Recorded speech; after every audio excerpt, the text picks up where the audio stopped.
You guys must have been rapt about Jannik Sinner winning the Oz Open last night. Well, we do it better, which, you know, I say all the time, and I like occasionally that I get proof correct. Yeah, I got to say, after watching a bit of Paul Murray last night, I switched over and watched the end of the tennis. It was an epic game and an Italian sporting hero. We don't have a lot of them in Australia, but the crowd, there's certainly plenty of Italians in the crowd. Everybody loves an Italian, everybody loves Italian food, and anyone who lies about it is lying about it. And all I'll say is it's lovely to see something, another champion come out of the mountains who's not a road cyclist or a skier. Well, he was a skier.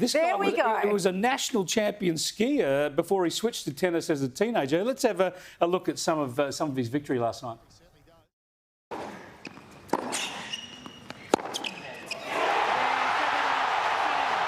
Sinner seals the deal with an epic comeback, and he is the Australian Open champion. Yeah, it was an epic match. I've got to confess, Cara, that I've been in Italy a little bit lately over the holidays, which was great.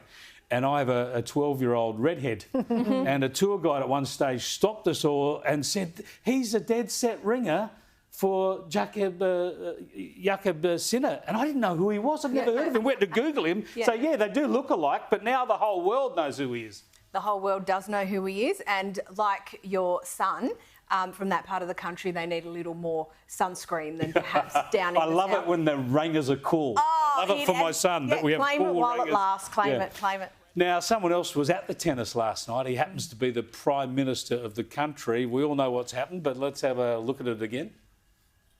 The Australian Prime Minister, the Honourable Anthony Albanese.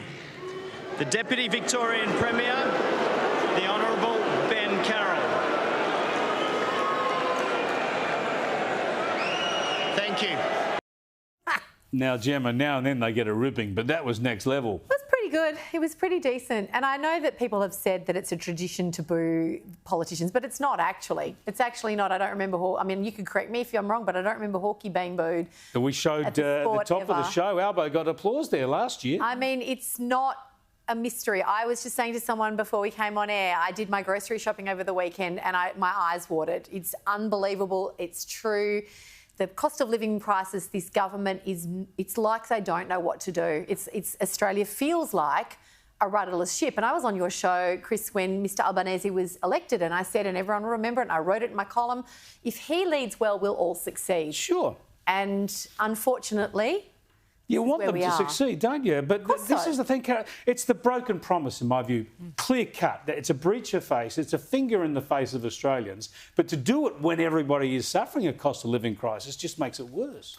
And to think with the amount that the cost of fuel has gone up, the cost of groceries has gone up, the cost of energy has gone up, that somehow everyone is going to be grateful that you lied to them to give them $15 a week is extraordinary. But that seems to be where we're going with all of this. And now people are asking, well, what's next?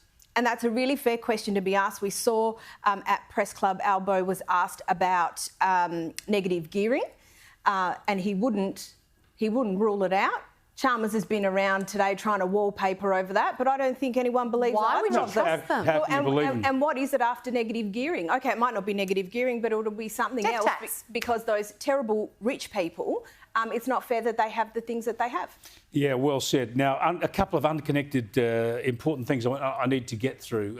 First up with you, Gemma, you talked about your column. You wrote about how we need role models and you talked about the Israeli hostages on the weekend. Let's have a look at this from Barry Weiss, talking about how feminists don't seem to care.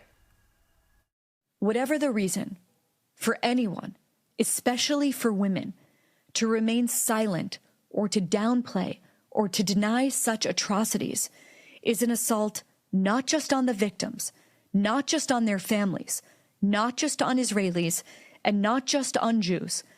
It is an assault on truth itself.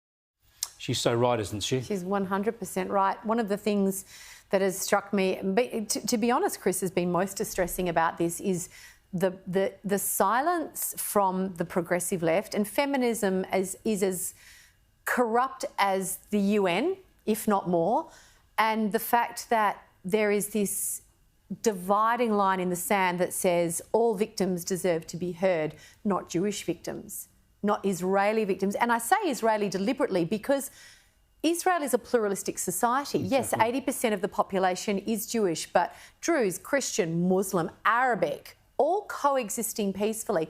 These women, this young girl who I talked about in my column on the weekend, she's a teenager. She was repeatedly sexually abused in that tunnel. She saw her father murdered in front of her, her sister's face ripped apart by a bullet, by her own description, and nobody's interested to hear what she has to say. Why? Because she's Jewish. Yeah. I don't want to sit silent, Chris. I can't sit silent about that sort of thing. You've been writing brilliantly on it, and it is just sickening that these victims can be ignored in this way. Now, I want to get on to the Royals, Cara. I know the Royal report back this year is great to see.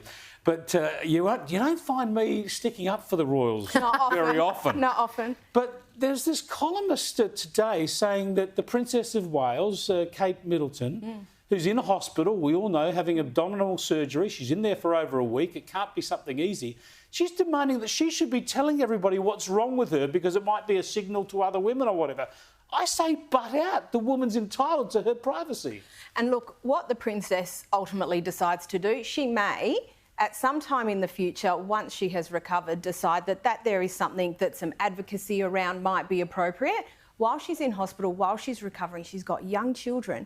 Butt out and mind your own business. And this here goes again to not the same, but a dissimilar, but in a connected issue of women's autonomy and agency. Since when do women have to run around telling people, or who's entitled to know a woman's private health issue?